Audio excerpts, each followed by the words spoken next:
உலகத்தில் இருக்கிற ஒவ்வொரு நாட்டுக்கும் ஒரு தனி கதை இருக்குது. ஆனால் சில நாடுகள் ரொம்ப கஷ்டமான சூழ்நிலை எல்லாத்தையும் உடைச்சி போட்டு தான் தனக்கான ஒரு அடையாளத்தை உருவாக்கியிருக்கும். அப்படி உருவான நாடு தான் எரிட்ரியா. கடுமையான உள்நாட்டு போர், நீண்ட போராட்டம், இதை எல்லாம் தாண்டி தான் எரிட்ரியாவுக்கு சுதந்திரம் கிடைச்சிச்சு. இந்த வீடியோவில் எரிட்ரியா எங்கே இருக்குது, எப்படி உருவானது, மக்கள் வாழ்க்கை எப்படி இருக்கும், அரசாங்கம் எப்படி இயங்குது, இயற்கை அழகு, கலாச்சாரம், இப்படி எல்லாத்தையும் சேர்த்து பார்ப்போம். வாங்க வீடியோக்குள்ளே போகலாம்.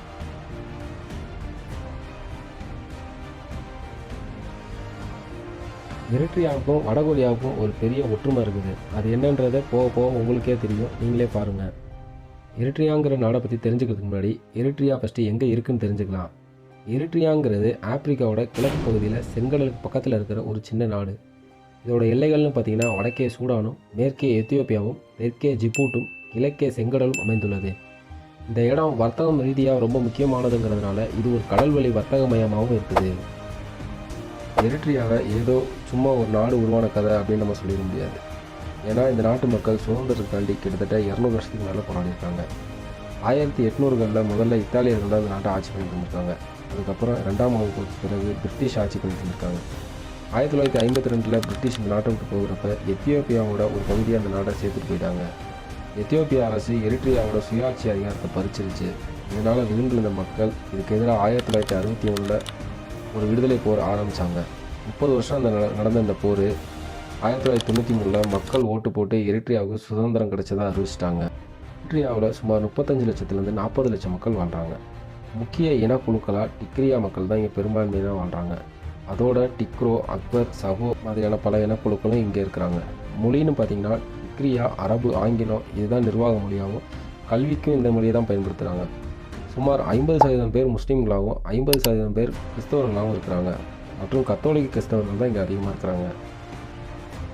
எரிட்ரியாவோட பொருளாதாரம் விவசாயத்தையும் சுங்க தொழிலையும் நம்பி தான் இருக்குது. முக்கிய தொழில்னு பார்த்திங்கன்னா சோளம், கோதுமை, மாட்டுப்பண்ணை, ஆட்டுப்பண்ணைகள் தான் இங்கே அதிகம். சுரங்க தொழில்னு பார்த்திங்கன்னா தங்கம், செம்பு, சிமெண்ட் மாதிரியான பொருட்கள் இங்கே அதிக அளவில் கிடைக்குது. கடலை ஒட்டி இருக்கிற நாடுன்றதுனால இங்கே மீன்பிடி தொழிலும் பெருமளவு வளர்ந்துருச்சு. ஆனாலும் மக்கள் இன்னமும் வறுமையிலும் வேலை இல்லாமல் தான் கஷ்டப்பட்டு இருக்காங்க. 1993 சுதந்திரம் கிடைச்சதுக்கப்புறம் இந்த நாட்டோட அதிபராக இசியாஸ் அஃபேரிக்கு தான் இருந்துட்டு வராரு.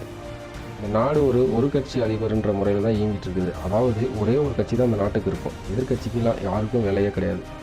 இந்த நாட்டில் செய்திகளுக்கெல்லாம் தடை, மக்கள் உரிமைகளுக்கெல்லாம் தடை, கட்டாய இராணுவ பணியில் இளைஞர்கள் இருக்கணும். கட்டாய இராணுவ பணினா நீங்கள் வந்துட்டு ஒரு 18 வயசில் சேர்ந்து ஒரு 30 வயசில் நீங்கள் வந்துடலான்னா வர முடியாது. 18 வயசில் சேர்ந்து 70 வயசு வரைக்கும் நீங்கள் வேலை பார்க்கணுன்னா அந்த நாட்டில் கண்டிப்பாக நீங்கள் பார்த்தே தான் ஆகணும்.